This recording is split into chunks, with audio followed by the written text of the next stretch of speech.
Good morning. Hey, good morning, Mr. Marino. Sorry I'm tardy. That's okay. Life does not wait for us here at the junior high. We are absolutely in it, but I'm very happy to be back on with you. I apologize. It's been a while, but I'll own that. I appreciate the opportunity. How are you this morning, sir? Wonderful, wonderful. Our conversation brought to you by Marcus and Mack, a law firm representing injured people. You know, there are ramifications to people who are tardy. I know. Do you have an attendance officer over there that's going to be writing me up and giving me a hard time? Now, we're just going to send him down to the office. Actually, we're much kinder and more loving than what the reputation that I'm describing is. I hope that good karma is looking down on me right now. Appreciate your sense of humor too, Todd. How are things going at the radio station? Things at the radio station are going well, and things went well over the weekend at the Indiana Junior High. I was talking yesterday with Superintendent Vukovic about the Safe to Say Something system and how it worked to perfection at the junior high this past weekend. That must have been very heartening to you. It is. The history behind that program links back to a terrible event in the history of public education, the Sandy Hook school shooting. A group of concerned parents and community members wanted to provide students a safe place to report when they either feel a threat or if they sense somebody could be either a threat to themselves or to those around them. And so they created this Safe to Say platform. And it gives kids a place to anonymously report problematic situations, for lack of a better word. I'm trying to be generalized because it's not limited to very severe threats like the one we responded to, but it puts into action and brings awareness all of the key stakeholders from school to law enforcement, emergency response, and supportive agencies for our families. It all comes back around to supporting these wonderful students that we have and supporting this wonderful community that we have. Mm-hmm. And sometimes we do have to circle the wagons around kids that are crying out for help. And I do believe that's all that, not all, it's significant, but that's what happened over the weekend. So I'm happy that it worked as it's designed to work. Absolutely. Something I wanted to ask you about today was the fact that we've not spoken since the beginning of this school year, since the school year began. And at the Indiana Junior High School, of course, there's some extra people around there as the Eisenhower Elementary students assimilate into the building as well. How has that gone?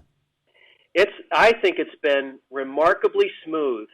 I will say I'm on record as saying that I've never been a proponent of moving the fifth grade up to the junior high as permanent. I just feel like as a parent and as an educator, this school was initially designed, as you know, as a high school. So the size of the school, the design of the school is designed for bigger bodies.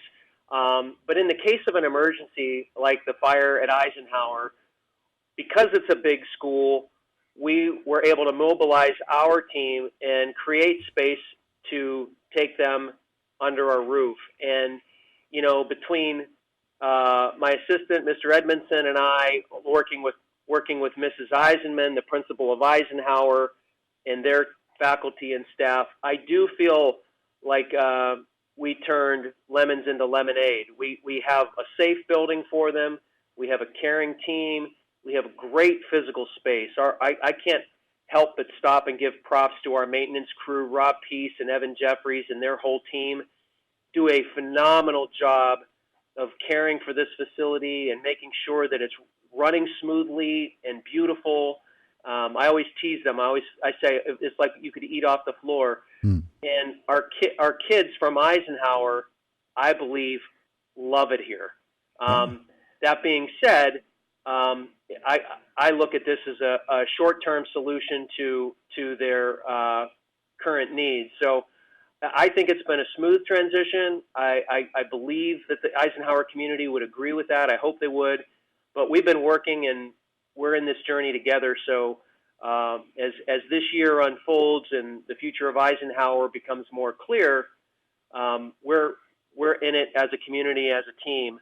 So it's been a busy summer, because keep in mind we also had the summer school program here, and that was just a busy agenda for the summer to have roughly 400 elementary kids here to help bridge what was an unfortunate year last year into what we hope propels to more traditional school setting for our students this year. Yeah, if that all makes sense. It does, and well, again, a salute to the custodial staff and everybody else in support at the junior high, because when you use a building that much as you did over this past summer, usually a school building gets a couple of months to rest and to rehab a little bit and fix this and paint that and do the things that you do in the summer. And they still got that done despite the fact that the building was still being used.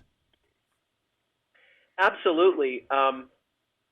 Again, I know I sound like I'm pumping up my guys, and I am, but I don't pass around compliments like they're just Valentines without some substance behind them.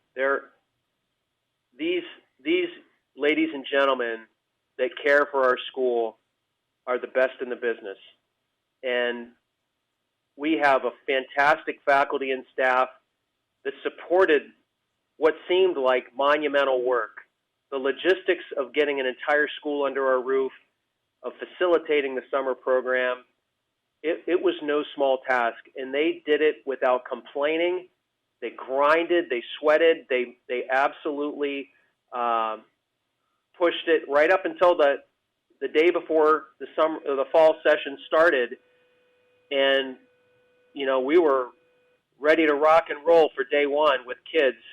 And if I were an outsider coming into the school, I wouldn't have known the monumental work that was accomplished in getting the facility in shape, considering all the different aspects that were new this year and more challenging. So I couldn't be more proud. And going back to your first point, the first pillar of our work is maintaining a safe school. And the systems that we have in place to sustain a safe school are working. But a safe school also means a school that's inviting, that's clean, that's beautiful, that is welcoming, especially for these young, precious souls that are in the 4th and 5th grade.